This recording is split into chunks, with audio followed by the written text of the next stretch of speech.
We hope that you and your family are safe and healthy. The Ira Smith Trustee Team is absolutely operational, and Ira, in addition to Brandon Smith, is readily available for a telephone consultation or video meeting. Consumer Proposal vs. Bankruptcy Introduction. The holidays are upon us, and we can all ideally get a well-deserved break. This 2020 year truly threw us a curveball in March, and it isn't over yet. Many people have already identified that they need to understand their options in taking care of way too much debt. Hopefully, they will use the period of time during the holiday break downtime to seriously consider fixing their situation. Maybe their New Year's resolution will be to once and for all solve their financial situation. That is why I believe this is a good time to write this Brandon's blog to help those people who are wondering about the issues surrounding a consumer proposal versus bankruptcy. Consumer proposal versus bankruptcy. Who qualifies for a consumer proposal? A consumer proposal is an alternative to bankruptcy. Consumer proposals are for people whose total financial debts do not surpass $250,000, not including financial debt secured by their primary house. Division 1 proposals are available to both companies and individuals whose debts exceed $250,000, leaving out mortgages on their principal home. I will focus on the differences between a consumer proposal versus bankruptcy. Consumer proposal versus bankruptcy. What are consumer proposals? Consumer proposals are formal ways governed by the Bankruptcy and Insolvency Act, Canada, VIA, available only to people working with a licensed insolvency trustee, acting as the consumer proposal administrator. You make a proposal to pay your creditors a percentage of what you owe them over a specific period not exceeding 60 months. Extend the time you have to pay off the debt. Or a mix of both. Payments are made through the trustee, and the trustee uses that money to pay each of your creditors. The consumer proposal must be completed within 5 years from the date of filing. Below I will highlight more differences between a consumer proposal versus bankruptcy. Consumer proposal versus bankruptcy. Is a consumer proposal worth it? The advantages of a consumer proposal versus bankruptcy are: you keep all of your assets. Legal actions that are being contemplated or actually begun against you by unsecured creditors and results of a judgment such as freezing your bank account and wage garnishments are stopped. Unlike informal debt negotiation or debt settlement programs, the consumer proposal forum catches all of your debts, and your unsecured creditors must take part in your restructuring process. Of all the debt relief options available to a person, it is the only government-approved program that combines debt consolidation, without having to apply for one or more loans, and debt settlement. You do not need to use the B word. You will definitely pay less than you owe with a consumer proposal. It could be as much as 75% less. All of your unsecured debts will be consolidated right into a simple regular monthly payment. What you pay is based on what your creditors could expect to receive in your bankruptcy and what you can actually afford. So is a consumer proposal worth it to make one monthly payment that you can afford to pay a portion of the total you owe instead of going bankrupt? I think it is. What is the impact on my credit rating if I file a consumer proposal versus bankruptcy? We are always asked, how will a consumer proposal affect my credit rating? The follow-up question is, what is the impact on my credit rating if I file for personal bankruptcy or do a consumer proposal? The person who files for bankruptcy will absolutely obtain R9 status. This is the lowest credit score possible. It will remain on their credit report for 6 years after the person gets their bankruptcy discharge. So for a first-time bankruptcy with no surplus income and the person gets their discharge after 9 months, it is on the credit report for about 7 years. If the person is a first-time bankrupt with surplus income, then their bankruptcy discharge cannot be gotten for at least 21 months. This equates to having the R9 for 8 to 9 years. An individual that files a consumer proposal sees their credit score go to an R7 ranking, which is less extreme. It will remain to be on their credit report for around 8 years in total, starting with the filing date. Through the 2 mandatory credit counseling sessions that are provided with either a consumer proposal or bankruptcy, we teach you ways you can start rebuilding your credit score right away. What are the costs and fees of a consumer proposal versus bankruptcy? When doing a consumer proposal as a debt solution, the trustee costs are included in the settlement you bargain with your creditors.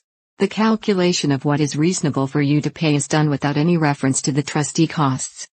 For example, if your consumer proposal has you paying a regular monthly payment of $400 for 60 months, The trustee's fee and disbursements are taken from those funds.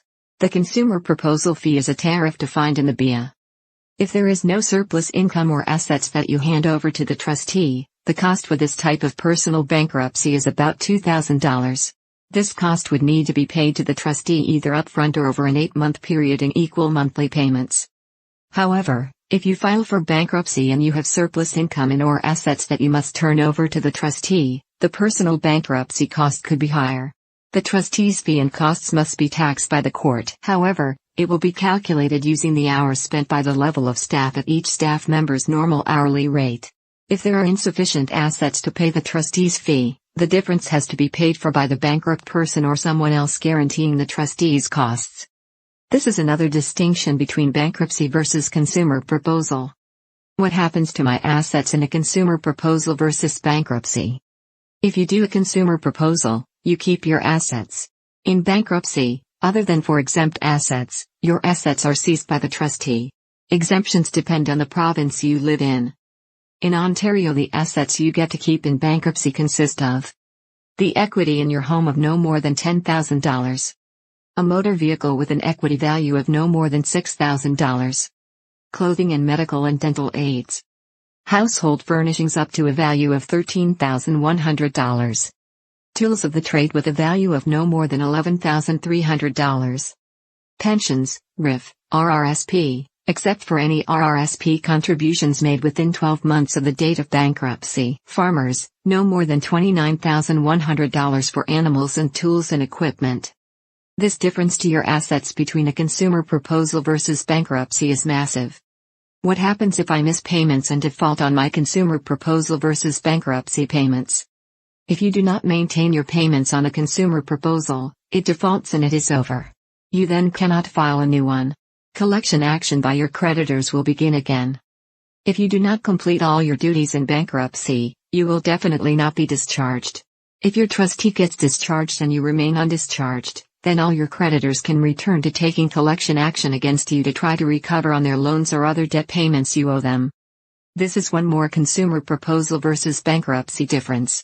When is a meeting of creditors held in a consumer proposal? A meeting of creditors in a consumer proposal is held if one is requested by one or more creditors who are owed at least 25% of the overall value of the proven claims. A request for a meeting has to be made by the creditors within 45 days of the declaration of the consumer proposal. The Office of the Superintendent of Bankruptcy, OSB, can also ask for the trustee to call a meeting of creditors whenever within that specific very same 45-day time frame. The meeting of creditors is held within 21 days after being called. At the creditors' meeting, they elect to either approve or turn down the proposal. If no meeting of creditors is requested within 45 days of the filing of the proposal will be regarded to have actually been approved by the creditors no matter any kind of objections received later.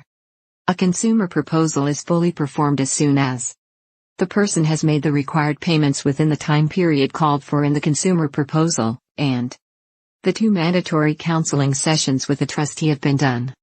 In a bankruptcy, the discharge relies on various facets, including whether it was the first time the debtor filed for bankruptcy and if they need to make surplus income payments to the trustee. The calculation for surplus income is based mainly on your household monthly income.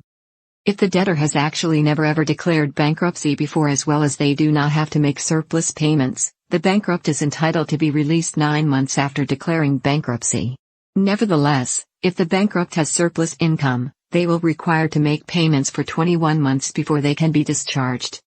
This is one more distinction between a consumer proposal versus bankruptcy. Consumer proposal versus bankruptcy, how to file for bankruptcy. In order to file, you need to engage a trustee. This is a person or company accredited by Industry Canada to administer the insolvency process in Canada. The 11 steps below are a guide to the filing for bankruptcy process. Contact a trustee and attend a meeting with him or her to speak about your personal situation and your options.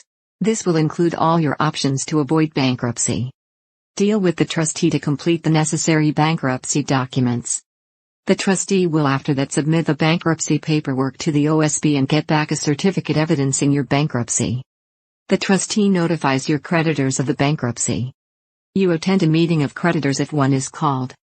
You participate in 2 counseling sessions. Based on your provincial exemptions, the trustee sells your non-exempt assets. You may likewise need to make surplus income payments to the trustee. In certain conditions, you might have to participate in an evaluation by an officer at the OSB. The trustee prepares a report to the OSB describing your activities during the bankruptcy. You go to the discharge hearing if required.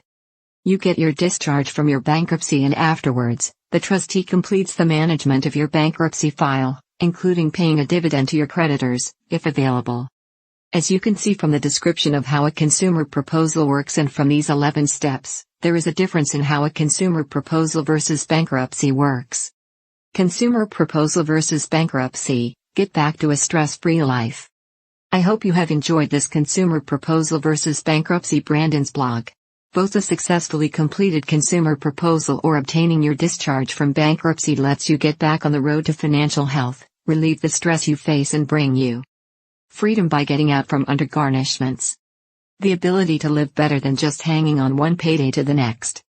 Improved credit ratings, and improved health and well-being. You are worried because you are facing significant financial challenges and you don't fully understand the options available to you, including filing a consumer proposal versus bankruptcy.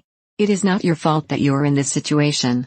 You have been only shown the old ways that do not work anymore. The Ira Smith team uses new modern ways to get you out of your debt troubles while avoiding bankruptcy. We can get you debt relief freedom. Ira Smith Trustee and AMP Receiver Incorporated offers a full range of insolvency services to people facing a financial crisis. Whether you need help with a proposal to your creditors to avoid the worst case, financial counseling, or advice about insolvency options, our goal is to make sure that you understand the process, your choices, and what steps will get your life back on track. Call us for your free first consultation. We will inform you about all the choices readily available so you can make a proper decision about the very best plan to deal with your financial obligations. Call Ira Smith Trustee and AMP Receiver Incorporated today. All you have to lose is your debt. We will get you or your company back on the road to healthy, stress-free operations and recover from the pain points in your life, starting now. We hope that you and your family are safe and healthy. The Ira Smith Trustee team is absolutely operational, and Ira, in addition to Brandon Smith, is readily available for a telephone consultation or video meeting.